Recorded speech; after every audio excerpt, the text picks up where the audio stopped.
மதுரை உயர்மறை மாவட்டம், மதுரை வடக்கு மறைவட்டம், அஞ்சல் நகர் புனித இடைவிடா சகாய அன்னை ஆலயத்திலிருந்து இந்த நற்கருணை ஆராதனையிலே பங்கேற்க உங்களை அன்போடு அழைக்கின்றோம். இறைவன் எங்கும் இருப்பவர், அவர் எல்லாம் வல்லவர், இருக்கின்றவராக இருக்கின்றவர், நேற்றும் இன்றும் என்றும் மாறாதவர், எல்லாம் அறிந்திருக்கிறவர்,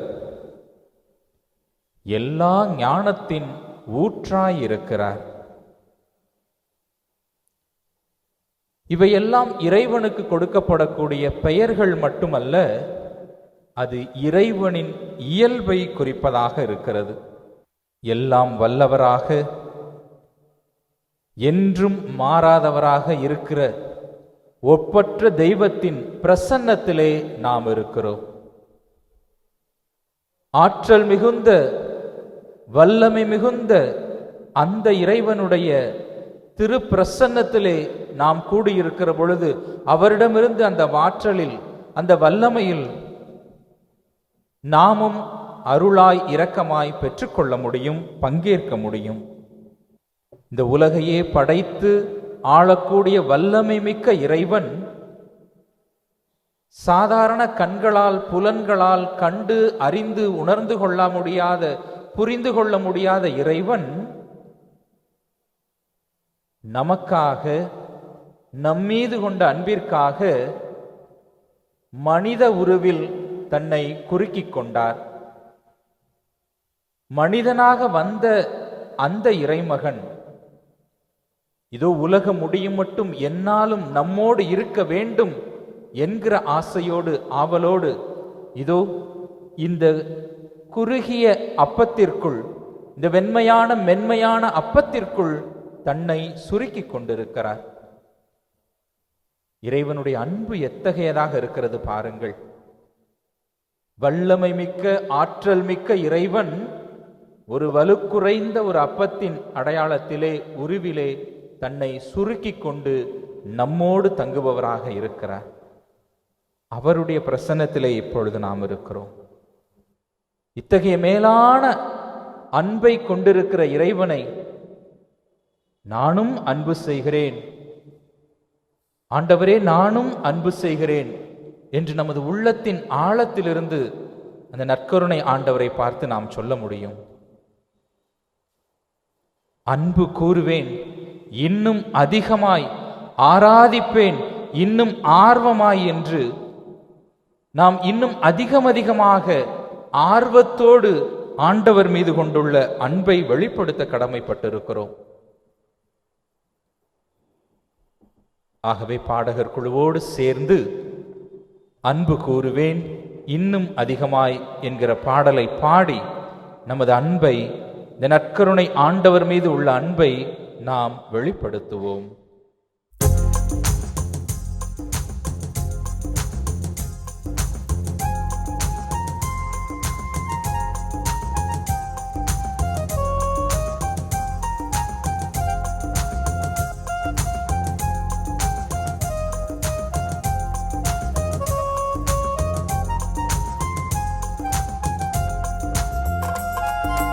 அன்பு கூறுவேன் இன்னும் அதிகமாய், ஆராதிப்பேன் இன்னும் ஆர்வமாய்.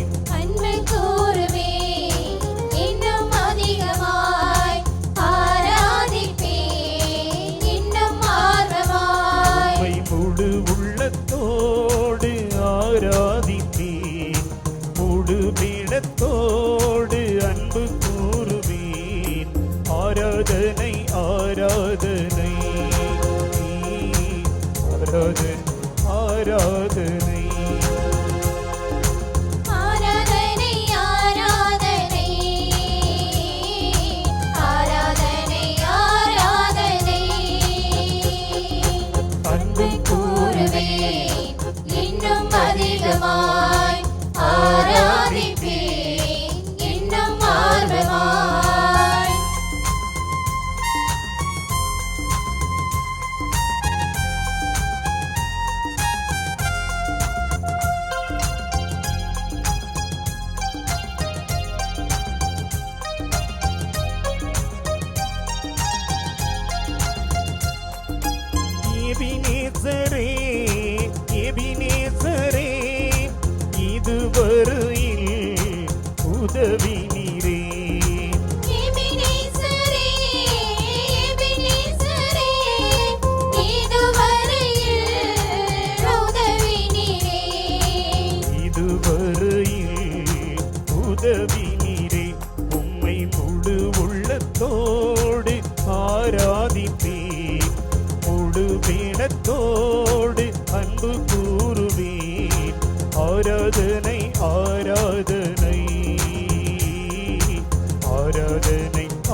ஆராதனை ஆராதனை ஆராதனை ஆராதனை ஆராதனை அன்பு கூறுவேன் இன்னும் அதிகமாய் ஆராதிப்பேன் இன்னும் ஆர்வமாய்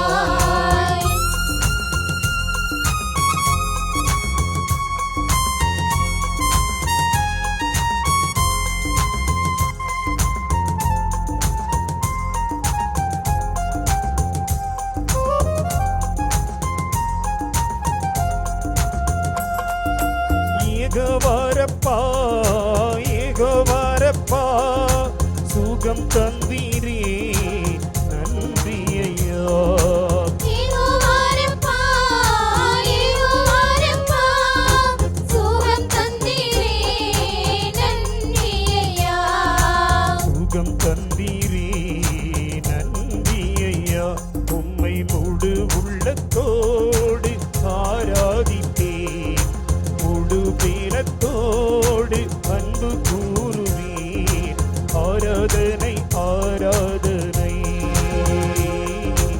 ஆராதனை ஆராதனை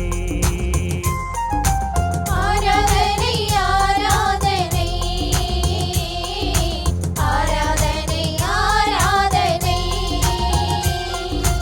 அன்பு கூறுவேன் இன்னும் அதிகமாய் ஆராதிப்பேன் இன்னும் ஆர்வமாய் அன்பு கூறுவேன் இன்னும் அதிகமாய் ஆராதிப்பேன் இன்னும் ஆர்வமாய் அந்த பாடலில் இறைவனுக்கு கொடுக்கப்பட்டுள்ள பெயர்கள் விவிலிய பின்னணியிலே எவ்வளவு அருமையான பெயர்களாக இருக்கிறது. எபினேசரே எபினேசரே என்று பாடுகிறோம். எபினேசர் என்றால் என்ன? சாமுவேல் ஆகமம் முதல் புத்தகம், சாமுவேல் முதல் புத்தகம் 7:12 பார்க்கிறோம். பிலிஸ்தியர்களை வென்றதன் அடையாளமாக இறைவாக்கினர் சாமுவேல் அங்கே ஒரு கல்லை நிறுவி இறைவனுக்கு நன்றி செலுத்துகிறார். ஆக எபினேசர் என்று சொல்லுகிற பொழுது எனக்கு அரணாக, எனக்கு தூணாக இருந்து காக்கின்ற இறைவன் என்பதாக பொருள்படுகிறது. ஆக அவர் காக்கின்ற இறைவனாக இருக்கிறார், நமக்கு அரணாக கற்பாறையாக இருக்கிறார்.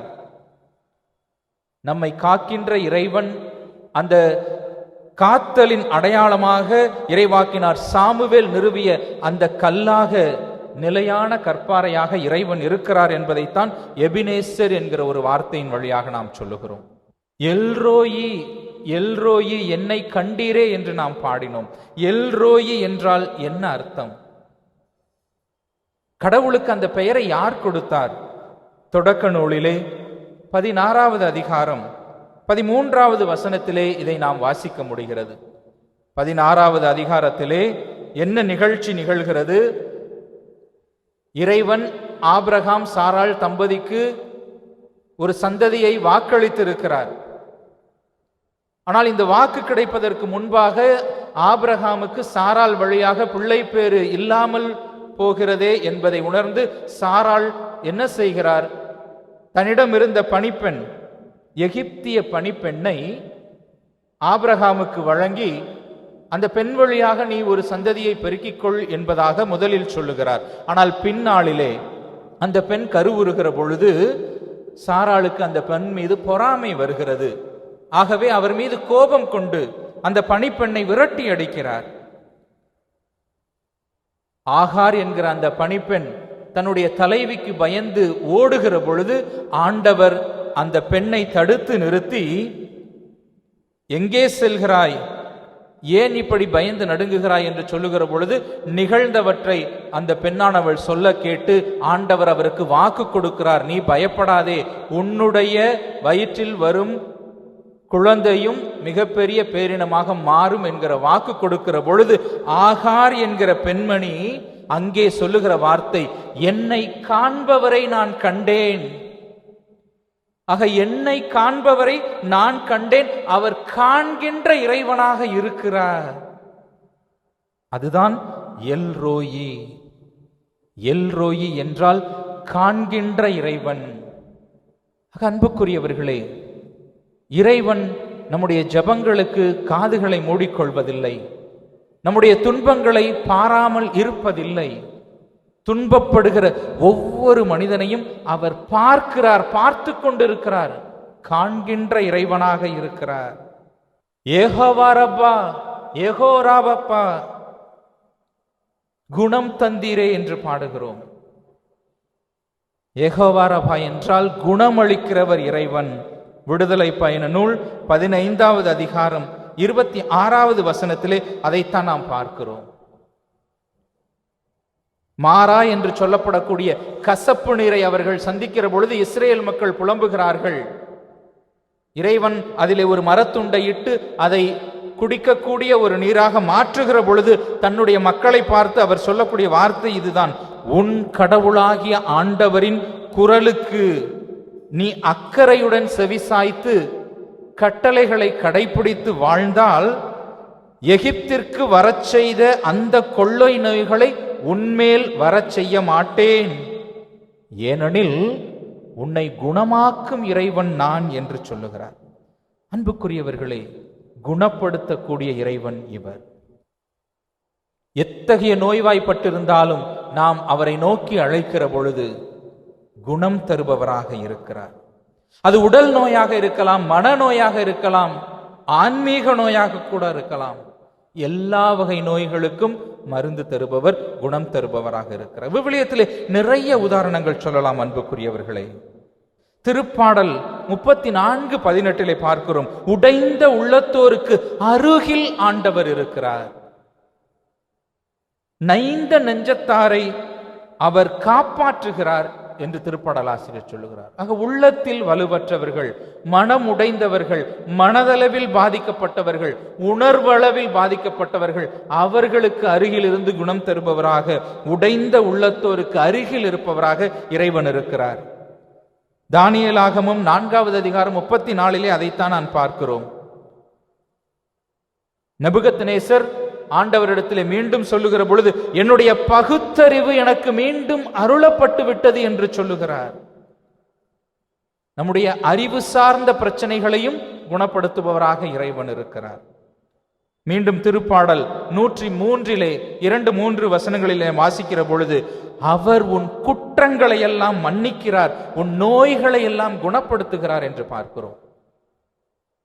அன்புக்குரியவர்களே, ஆன்மீக பிரச்சனை, நான் பாவம் செய்திருக்கிறேன், இந்த பாவத்திற்கு எனக்கு மன்னிப்பு உண்டா என்கிற நிலையில் நாம் வேதனைப்படுகிற பொழுது இறைவன் குணப்படுத்துபவராக, மன்னிப்பு அருளுபவராக இருக்கிறார் என்பதைத்தான் நாம் பார்க்கிறோம். இறுதியாக யாவே நீசி, யெகோவா நீசி என்று நாம் பாடலிலே பாடினோம். யாவே நீசி என்றால் வெற்றி தரக்கூடிய இறைவனாக இவர் இருக்கிறார். இறைவனே என் மேன்மை, இறைவனே என் வெற்றி கொடி என்று நாம் சொல்லக்கூடிய ஒரு அடையாளம். விடுதலை பயணம் 17வது அதிகாரம் 15வது வசனத்திலே அதைத்தான் நாம் பார்க்கிறோம். ஆண்டவரின் அரியணையை எதிர்த்து ஒரு கை ஓங்கி உள்ளது, இதனால் தலைமுறை தோறும் அமலேக்கியருடன் ஆண்டவர் போரிடுகிறார் என்று சொல்லுகிறது. ஆக எதிரிகள் அமலேக்கியர்கள் எவ்வளவு வலுவுள்ளவர்களாக இருந்தாலும் அவர்களை எதிர்த்து போரிடுகிறவர் ஆண்டவராக இருக்கிறார், வெற்றி தருபவராக இருக்கிறார். மாபெரும் வெற்றியின் வீரராக, அடையாளமாக இறைவன் இருக்கிறார். காண்கின்ற இறைவன், காக்கின்ற இறைவன், குணம் தரக்கூடிய இறைவன், வெற்றி தரும் இறைவன். இத்தகைய வியத்தகு செயல்களை செய்யக்கூடிய இறைவன் தான் நம் இறைவன். ஆகவே அத்தகைய இறைவனை நான் அன்பு கூறுவேன், இன்னும் அதிகமாக அன்பு கூறுவேன் என்று நாம் சொல்லி பாடுவதில் எந்த குறையும் இல்லை. மீண்டும் ஒரு முறையாக நாம் சேர்ந்து பாடுவோம். அன்பு கூறுவேன் இன்னும் அதிகமாய், ஆராதிப்பேன் இன்னும் ஆழமாய், ஆர்வமாய் என்று அந்த ஆர்வத்தோடு ஆண்டவரை புகழ்ந்து பாடுவோம். அன்பு கூறுவேன் இன்னும் அதிகமாய், ஆராதிப்பேன் இன்னும் ஆர்வமாய். அன்பு கூறுவேன் இன்னும் அதிகமாய், ஆராதிப்பேன் இன்னும் ஆர்வமாய். உம்மை முழு உள்ளத்தோடு ஆராதிப்பேன், முழு பீடத்தோடு அன்பு கூறுவேன். ஆராதனை ஆராதனை ஆராதனை ஆராதனை ஆராதனை ஆராதனை ஆராதனை ஆராதனை அன்பு கூறுவேன் இன்னும் அதிகமாய் ஆராதிப்பேன் இன்னும் ஆர்வமாய். திருப்பாடல் ஆசிரியர் 44வது திருப்பாடல் 6-7 இறை வசனங்களிலே, என் வில்லை நான் நம்பவில்லை, என் வாள் என்னை காப்பாற்றப் போவதில்லை, நீரே பகைவரிடமிருந்து எங்களை காப்பாற்றுகிறீர், எங்களை வெறுப்போரை வெட்கமுறச் செய்கிறீர் என்று சொல்லுகிறார். ஆக நம்மை காக்கின்ற இறைவன் நம்முடைய இறைவனாக இருக்கிறார். திக்கற்றவர் கூவி அழைக்க ஆண்டவர் அவர் குரலை கேட்டருளினார் என்றுதான் நாம் பார்க்கிறோம். பேதுரு கூட, யாரிடம் செல்வோம் இறைவா, வாழ்வு தரும் வார்த்தைகள் உம்மிடம் தானே உள்ளன என்று சொல்லுகிறார். ஆக அன்புக்குரியவர்களே, உலகம் தோன்றுவதற்கு முன்பாக இருக்கின்ற இறைவன் நேற்றும் இன்றும் என்றும் மாறாதவராக, அவருக்கு 1000 ஆண்டுகளும் கூட ஒரு நாளை போல நேற்றை போல கரைந்து விடுகிறது. காலங்கள் அவருக்கு மிக பெரிய அல்ல, அவர் காலங்களை கடந்தவராக இருக்கிறார்.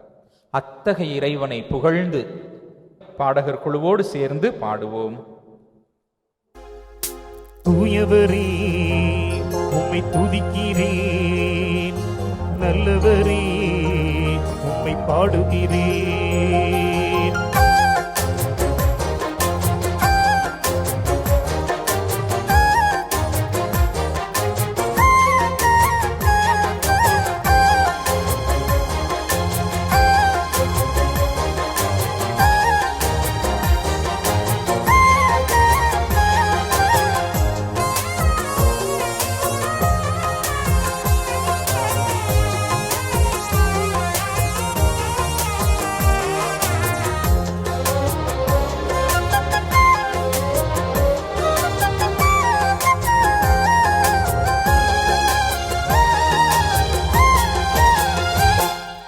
தூயவரே உம்மை துதிக்கிறேன், நல்லவரே உம்மை பாடுகிறேன். தூயவரே உம்மை துதிக்கிறேன், நல்லவரே உம்மை பாடுகிறேன். அன்பும் நிறைந்தவர், அருளும் நிறைந்தவர், இரக்கம் நிறைந்தவர், எங்கும் இருப்பவர். அன்பு நிறைந்தவர், அருளும் நிறைந்தவர், இரக்கம் நிறைந்தவர், எங்கும் இருப்பவர். தூயவரே உம்மை துதிக்கிறேன், நல்லவரே உம்மை பாடுகிறேன்.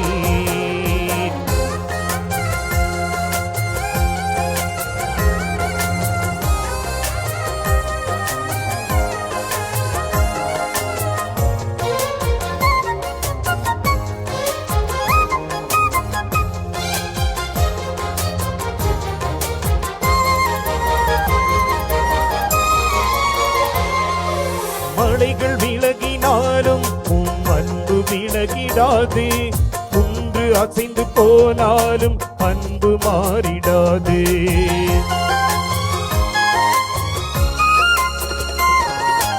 மலைகள் விலகினாலும் உன் அன்பு விலகிடாது, குன்று அசைந்து போனாலும் அன்பு மாறிடாது.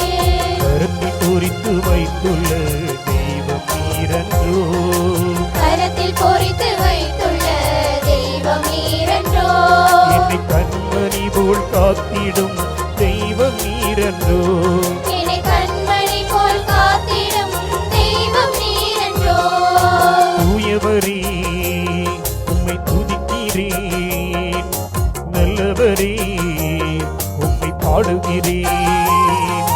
தூயவரே உம்மை துதிக்கிறேன்,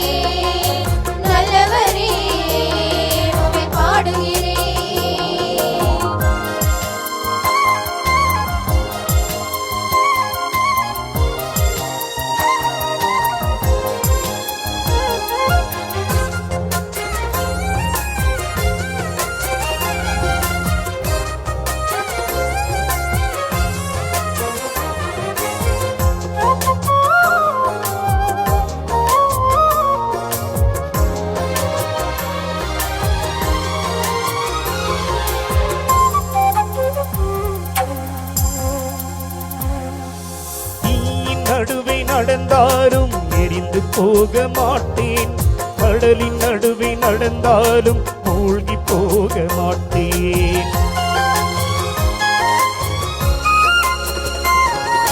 தீயின் நடுவே நடந்தாலும் எரிந்து போக மாட்டேன்.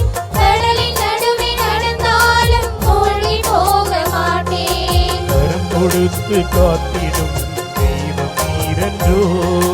கரம் கொடுத்து காத்திடும் தெய்வம் நீரன்றோ. நான் அழிந்திடாமல் காத்திடும் தெய்வம் நீரன்றோ. நான் அழிந்திடாமல் காத்திடும் தெய்வம் நீரன்றோ. தூயவரே உம்மை துதிக்கிறேன். நல்லவரே உம்மை பாடுகிறேன். தூயவரே உம்மை துதிக்கிறேன். நல்லவரே உம்மை பாடுகிறேன். அன்பும் நிறைந்தவர், அருளும் நிறைந்தவர், இரக்கம் நிறைந்தவர், எங்கும் இருப்பவர். அன்பு நிறைந்தவர், அருளும் நிறைந்தவர், இரக்கம் நிறைந்தவர், எங்கும் இருப்பவர். தூயவரே உம்மை துதிக்கிறேன். நல்லவரே உம்மை பாடுகிறேன். நல்லவரே உம்மை பாடுகிறேன். நல்லவரே உம்மை பாடுகிறேன்.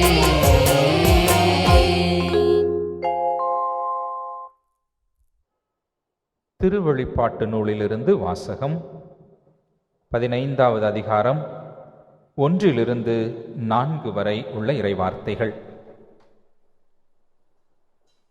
பின்பு பெரியதும் வியப்புக்குரியதுமான மற்றோர் அடையாளத்தை விண்ணகத்தில் கண்டேன். 7 வானதூதர்கள் 7 வாதைகளை கொண்டிருந்தார்கள். இறுதியான அந்த வாதைகளோடு கடவுளின் சீற்றம் முற்றிலும் தனியும். நெருப்போடு கலந்த கண்ணாடி கடல் போன்ற ஒன்றையும் கண்டேன். தொடர்ந்து விலங்கின் மீதும் அதன் சிலை மீதும் என்னால் குறிக்கப்பெற்ற அந்த ஆள் மீதும் வெற்றி பெற்றவர்கள் கடவுள் கொடுத்திருந்த யாழ்களை ஏந்திய வண்ணம் கண்ணாடி கடல் அருகே நின்று கொண்டிருக்க கண்டேன். அவர்கள் கடவுளின் பணியாளரான மோசேயின் பாடலையும் ஆட்டுக்குட்டியின் பாடலையும் பாடிக்கொண்டிருந்தார்கள். கடவுளாகிய ஆண்டவரே, எல்லாம் வல்லவரே, உம் செயல்கள் பெரியன, வியப்புக்குரியன. மக்களினங்களின் மன்னரே, உம் வழிகள் நேரியவை, உண்மையுள்ளவை. ஆண்டவரே, உமக்கு அஞ்சாதவர் யார்? உமது பெயரை போற்றி புகழாதவர் யார்? நீர் ஒருவரே தூயவர். எல்லா மக்களினங்களும் உம் திருமுன் வந்து வணங்கும். ஏனெனில் உம் நீதிச் செயல்கள் வெளிப்படையாயின.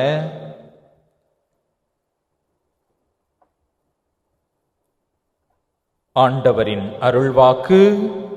இறைவனுக்கு நன்றி. ஆண்டவருடைய செயல்கள் வியப்புக்குரியன. வியப்புக்குரிய செயல்களை செய்ய வல்லவர் இறைவனாக இருக்கிறார். அன்பிற்குரியவர்களே, விவிலிய பின்னணியில் நாம் பார்த்தோம் என்றால் பல முன்னுதாரணங்களை சொல்ல முடியும். ஆபிரகாமின் மனைவி சாரா, சாமுவேலின் தாய் அன்னா, செக்கரியாவின் மனைவி எலிசபெத், இவர்கள் எல்லோருக்கும் இருந்த பிரச்சனை, வயது முதிர்ந்த பின்னும் குழந்தை பேறு இல்லை. தொடக்க நூல் 18 வாசிக்கின்றோம், ஆபிரகாமிற்கும் சாராவிற்கும் அந்த 3 வழிப்போக்கர்கள் ஒரு புதிய சந்ததியை, குழந்தை பேரை வாக்களிக்கின்ற பொழுது சாரா தனக்குள்ளாக நினைத்து பார்க்கிறாள், நானோ கிழவி, என் தலைவரோ வயது முதிர்ந்தவர், இனி எங்களுக்கு இன்பமா?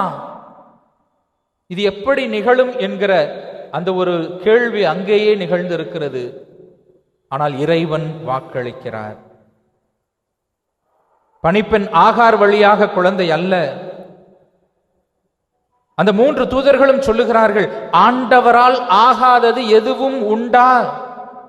தொடக்க நூல் 18வது அதிகாரம் 13 வாசிக்கின்றோம். ஆண்டவரால் ஆகாதது எதுவும் உண்டா?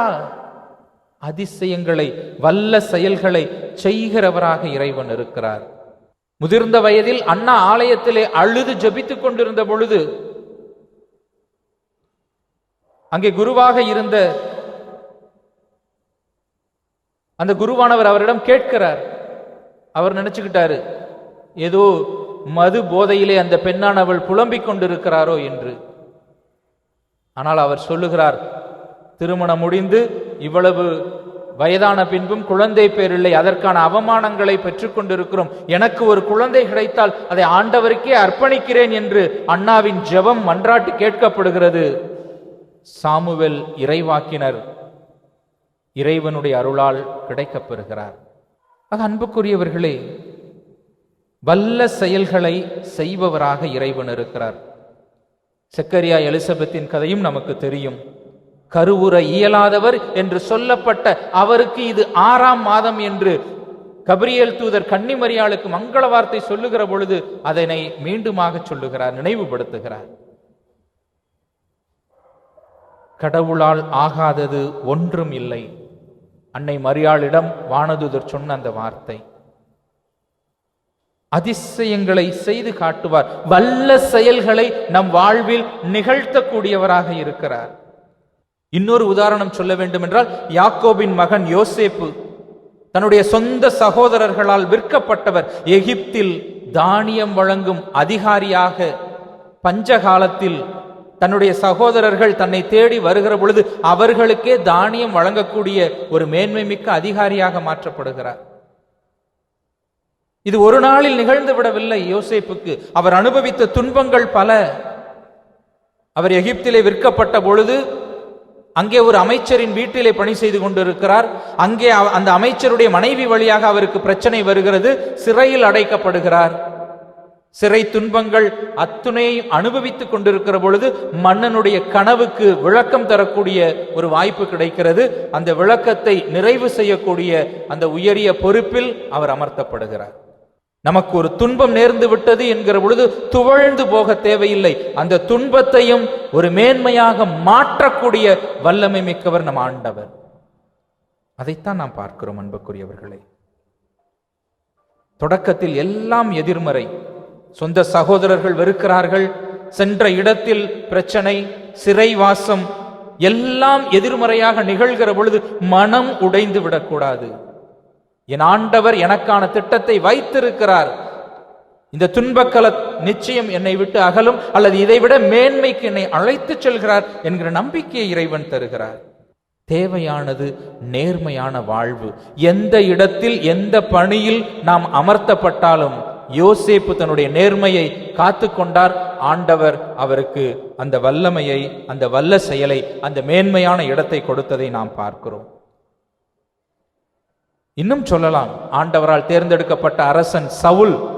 ஆனால் கோலியாத்து ஒரு மிகப்பெரிய எதிரியாக நிற்கிற பொழுது அரசன் சவுல், முதல் அரசனே அந்த எதிரியை பார்த்து பயந்து நிற்கிற பொழுது சிறுவன் தாவீதை ஆண்டவர் அழைக்கிறார். அந்த அரச அணிகலன்களை அணிந்து கொண்டு அவனால் நடக்க முடியவில்லை. வேண்டாம், இதெல்லாம் எனக்கு வேண்டாம். சிங்கத்தின் கையிலிருந்தும் கரடியின் கையிலிருந்தும் என்னை காப்பாற்றிய இறைவன் என்னை காப்பாற்றுவார். அந்த உறுதிமொழி. ஒரு கல்லு போதும், கூழாங்கல்லு, ஒரு எதிரியை வீழ்த்த. இறைவன் அத்தகைய வல்லமை மிக்கவர். அன்புக்குரியவர்களே, புதிய ஏற்பாட்டில் சொல்ல வேண்டும் என்றால் நிறைய சொல்லிக்கொண்டே இருக்கலாம். ஆண்டவர் கையால், ஆண்டவருடைய வார்த்தையால் நிகழ்ந்த அற்புதங்களை சொல்லிக்கொண்டே போகலாம். திருத்துதர் பணிகள் நூலிலே அதைத்தான் வாசிக்கின்றோம். எருசலேம் ஆலயத்தை சுற்றி வருகிற பொழுது பேதுருவிடம் ஊனமுற்ற ஒருவர் வந்து கேட்கிறார், பிச்சை கேட்கிறார், ஏதாவது காசு கிடைக்குமோ என்று. பேதுரு சொல்லக்கூடிய வார்த்தை அதுதான், பொன்னோ வெள்ளியோ என்னிடத்தில் இல்லை, உன்னிடம் கொடுப்பதற்கு என்னிடத்திலே பொன்னோ வெள்ளியோ இல்லை, ஆனால் ஆண்டவர் பெயரால், நாசரேத்தூர் இயேசுவின் பெயரால் சொல்லுகிறேன், நீ எழுந்து நட. குணம் தருகிறார். அவர் எழுந்து நடக்கிறார். அன்புக்குரியவர்களே, நாம் வணங்கக்கூடிய இறைவன் வல்லமை மிக்கவர், அதிசயங்களை செய்யக்கூடியவர், பல்வேறு ஆற்றல்களை தனக்குள்ளே கொண்டிருக்கக்கூடிய இறைவன். அத்தகைய இறைவனைத்தான் நாம் வணங்குகிறோம். ஆகவே இந்த நாளிலே நம்முடைய உள்ளத்தில் மனக்கலக்கங்கள், குடும்பத்தில் போராட்டங்கள் எதுவாக இருந்தாலும் அவரிடத்திலே ஒப்புக் கொடுப்போம். அவர் காண்கின்ற இறைவன், காக்கின்ற இறைவன், வெற்றி தரக்கூடிய இறைவனாக இருக்கிறார். வல்லமை மிக்க இறைவனாக இருக்கிறார். வல்ல செயல்களை நம்முடைய வாழ்வில் செய்து காட்டக்கூடிய இறைவனாக இருக்கிறார். நம்பிக்கையோடு அவரிடத்திலே நாம் நெருங்கி வருவோம். திருப்பாடல் ஆசிரியர் 98வது திருப்பாடலிலே சொல்வது போல, ஆண்டவருக்கு புதியதொரு பாடல் பாடுங்கள், ஏனெனில் அவர் வியத்தகு செயல்களை செய்துள்ளார். வியத்தகு செயல்களை செய்பவராக இறைவன் இருக்கிறார். வியத்தகு செயல்கள் செய்யும் இறைவன் நம் அருகில் இருக்கிறார் என்கிற நம்பிக்கையோடு நம்முடைய மன்றாட்டுக்களை இறைவனிடத்திலே சமர்ப்பிப்போம். மறைபொருளின் இறைவா, இறை வார்த்தை வழியாக, நற்கருணை வழியாக உம்மை வெளிப்படுத்திய நீர், திரு அவையாக மக்கள் கூடுகின்ற பொழுதெல்லாம் உமது உடல் பிரசன்னப்படுத்தப்படுகிறது என்றும் கூறியிருப்பது வியப்புக்குரியதே. இத்திரு அவையை வழிநடத்தும் பொறுப்பில் உள்ளவர்கள் மந்தையை அறிந்த ஆயர்களாகவும், பொது நிலையினர் ஒவ்வொருவரும் ஆயருக்கு கீழ்ப்படிந்த மந்தைகளாகவும் வாழ்ந்து உமது பெயருக்கு புகழ் சேர்க்க வரம் அருள வேண்டுமென்று இறைவா உம்மை மன்றாடுகிறோம். காக்கின்ற தெய்வமே எம் இறைவா, நிலநடுக்கம், புயல், நிலச்சரிவு போன்ற இயற்கை சீற்றங்களிலிருந்தும் கொரோனா போன்ற தொற்று நோய்களிலிருந்தும் எங்களை வியப்புக்குரிய வகையில் காத்து வருகின்ற உமது கருணைக்காக நன்றி கூறுகிறோம். இன்னும் மக்களை பிரித்தாள நினைக்கும் பாசிச சித்தாந்தங்கள், அடிமைப்படுத்த துடிக்கும் ஊழல், லஞ்சம், ஒழுக்கமின்மை போன்ற சக்திகளிடமிருந்து எங்களை பாதுகாத்து காத்திட வேண்டுமென்று உம்மை மன்றாடுகிறோம். ஆண்டவரே, எங்கள் மன்றாட்டை கேட்டருளும். காக்கின்ற தெய்வமே இறைவா, மனிதர்களுக்கு நீர் அளித்துள்ள வாழ்வென்றும் அற்புத கொடைக்காக உமக்கு நன்றி கூறுகிறோம். காதல் தோல்வி, தேர்வில் தோல்வி, முதல் முயற்சியால் தோல்வி போன்ற தோல்வி பயத்திலிருந்தும், கடன் பிரச்சனை, குடும்ப பிரச்சனைகள், குடும்ப உறவு சிக்கல்கள் போன்ற பிரச்சனை பயத்திலிருந்தும் எம்மை காத்து வாழ்வை சுவைத்து வாழ்வதற்கான ஆற்றலை தந்திட வேண்டுமென்று இறைவா உம்மை மன்றாடுகிறோம். ஆண்டவரே, எங்கள் மன்றாட்டை கேட்டருளும். குணமளிப்பவரே எம் இறைவா, தமிழ் கத்தோலிக்கர்களுக்கான தனிப்பெரும் தொலைக்காட்சியான மாதா தொலைக்காட்சி உருவாக்கப்பட்டு 10 ஆண்டுகளை கடந்து வெற்றிகரமாக செயலாற்றி வரும் வியப்புக்குரிய செயலுக்காக உமக்கு நன்றி கூறுகிறோம். மாதா தொலைக்காட்சிக்காக பணிபுரியும் அனைவரையும், உபகாரிகளையும் பங்குதாரர்களையும், மாதா தொலைக்காட்சியை காண்கின்ற நேயர் குடும்பங்கள் அனைவரையும் நீர் உமது ஆசியால் நிரப்பி உடல் மன நோய்களிலிருந்து அவர்களை குணப்படுத்தி காத்திட வேண்டுமென்று உம்மை மன்றாடுகிறோம். ஆண்டவரே, எங்கள் மன்றாட்டை கேட்டருளும். இன்னும் நம்முடைய உள்ளத்திலே எண்ணற்ற மன்றாட்டுக்கள் இருக்கலாம், தேவைகள் இருக்கலாம். வியப்புக்குரிய செயல்களை செய்பவர் இதோ அவர் முன்னிலையில் தான் நாம் இருக்கிறோம். அவரிடம் எடுத்து வைப்போம். செங்கடலை 2ஆக பிரித்திட்ட இறைவன்,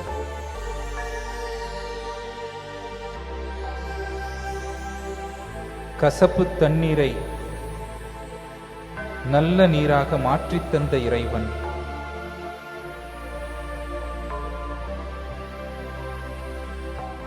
வானிலிருந்து மன்னாவும் காடையும் பொழியச் செய்த இறைவன், காகங்களின் வழியாக இறைவாக்கினருக்கு உணவளித்த இறைவன்,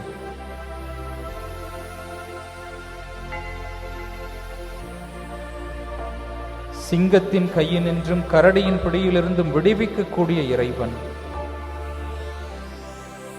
பாவிகளை மீட்பதற்காக மனுவுரு எடுத்த இறைவன், நம்மோடு என்றும் தங்குவதற்காக அப்பரச வடிவில் தன்னை சுருக்கிக் கொண்ட இறைவன், ஒவ்வொரு திருப்பலியிலும் சாதாரண அப்பத்தையும் ரசத்தையும் தன்னுடைய உடலாகவும் இரத்தமாகவும் மாற்றித் தரக்கூடிய இறைவன், ஒரு வார்த்தையினாலே குணமாக்கக்கூடிய இறைவன், திக்கற்றவர்களின் அடைக்கலமாயிருக்கிற இறைவன், குணம் தருகிற இறைவன், வெற்றி தரக்கூடிய இறைவன் நிச்சயமாக நம் ஜெபங்களை கேட்கிறார், நம்முடைய மன்றாட்டுகளுக்கு செவி கொடுக்கிறார், கனிவுடன் இறங்குகிறார். அத்தகைய நம்பிக்கையோடு அதிசயங்கள் செய்கிறவர் என் அருகில் இருக்கிறார், அற்புதங்களை செய்கிறவர் இதோ என் அருகில் இருக்கிறார் என்று பாடகர் குழுவோடு இணைந்து அந்த பாடலை பாடுவோம்.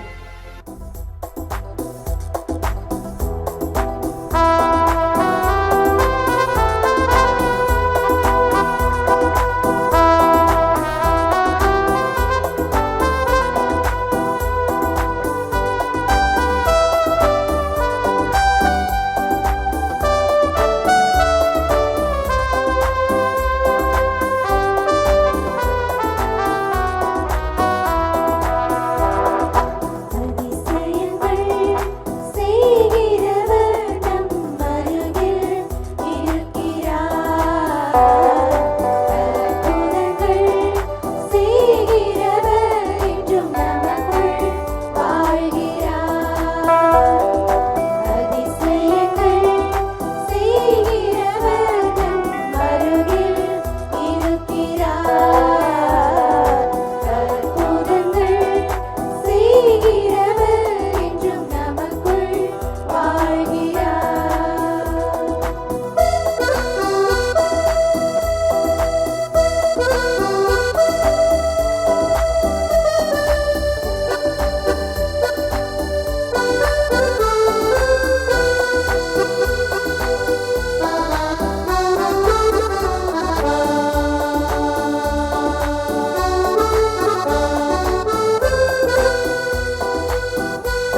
புயல் காற்றை ஆணையாலே அடக்கினார்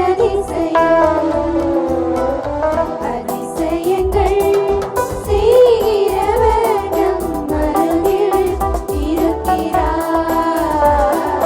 அற்புதங்கள் செய்கிறவர் என்றும் நமக்குள் வாழ்கிறார். அதிசயங்கள் செய்கிறவர் நம் அருகில் இருக்கிறார். அற்புதங்கள் செய்கிறவர் என்றும் நமக்குள் வாழ்கிறார். லூக்கா நற்செய்தி 21வது அதிகாரத்திலே நாம் வாசிக்க பார்க்கிறோம். தன்னுடைய சீடர்கள் பட வேண்டிய துன்பங்களை இறைவன் சொல்லுகிற பொழுது, உங்களை என் பொருட்டு கைது செய்து நீதிமன்றங்களுக்கு அழைத்துச் செல்லுவார்கள், அப்போது என்ன பதில் சொல்வது என்று நீங்கள் முன்னதாகவே கவலைப்பட வேண்டாம். நானே உங்களுக்கு நாவன்மையையும் ஞானத்தையும் கொடுப்பேன் என்று இறைவன் சொல்லுகிறார். உங்கள் எதிரிகள் எவராலும் உங்களை எதிர்த்து நிற்கவோ உங்களை எதிர்த்து பேசவோ முடியாது என்கிற உறுதியை தருகிறார். அவர் நம்மிடம் சொல்வது, நீங்கள் மன உறுதியோடு இருந்து உங்கள் வாழ்வை காத்துக்கொள்ளுங்கள் என்பது மட்டும்தான். நம் வாழ்வில் வியப்புக்குரிய செயல்களை செய்வதற்கு இறைவன் தயாராக இருக்கிறார். என்ன செய்ய வேண்டும் என்று நாம் அச்சப்பட தேவையில்லை. நாவன்மையையும் ஞானத்தையும் தரக்கூடியவராக இருக்கிறார். தருவேன் என்கிற உறுதியை தருகிறார்.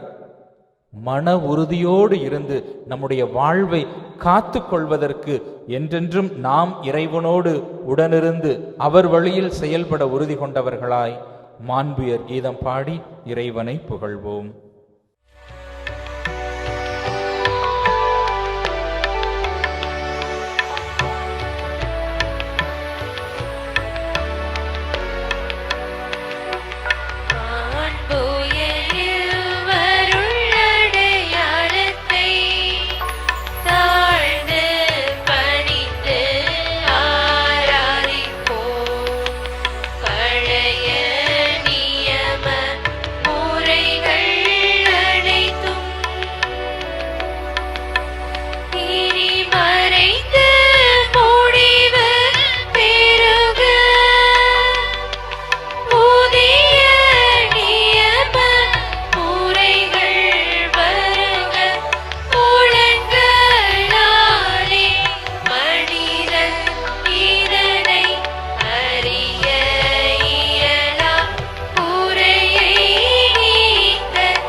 மன்றாடுவோமாக. இறைவா, இந்த வியப்புக்குரிய அருளடையாளத்திலே உம்முடைய பாடுகளின் நினைவை எங்களுக்கு விட்டு சென்றி உம் திருவுடல் திரு இரத்தம் ஆகியவற்றின் தூய மறைபொருளை வணங்கும் நாங்கள் உமது மீட்பின் பயனை இடைவிடாமல் துய்த்து உணர்ந்து மகிழ அருள்வீராக. தந்தையாகிய இறைவனோடு தூய ஆவியாரின் ஒன்றிப்பில் இறைவனாய் என்றென்றும் வாழ்ந்து ஆட்சி செய்கின்ற உம்மை மன்றாடுகிறோம்.